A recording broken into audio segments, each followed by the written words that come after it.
জয় মা তারা, জয় গুরু বামদেব। প্রতিদিনের মতো আজও গল্পকথায় তারাপীঠে আপনাদের সুস্বাগতম। সকাল সকাল স্নান সেরে মন্দিরে পৌঁছে গেছি, কেননা আমি তারামায়ের নিত্য পূজারী, পুজো করে আমার কর্ম। চলুন বন্ধুরা, প্রতিদিনের মতো মহাপীঠ তারাপীঠ থেকে দর্শন করায় তারামায়ের মন্দির প্রাঙ্গণ। এবার দর্শন করুন মঙ্গলময়ী আনন্দময়ী তারামা। আজ বুধবার, প্রতিদিনের মতো আজও তারামায়ের মন্দির জমজমাট। মন্দিরের এক প্রান্তে চলছে ভক্তের মঙ্গলের জন্য যাগযজ্ঞ। ভারতবর্ষের অন্যতম তন্ত্রপীঠ এই মহাপীঠ তারাপীঠ। এখানে এলে জ্ঞান এবং আনন্দ দুটোই লাভ হয়ে থাকে।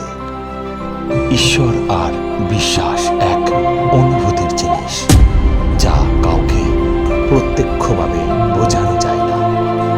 আনন্দময়ী তারামায়ের কৃপায় সকলের মঙ্গল হোক। জয় মাতা।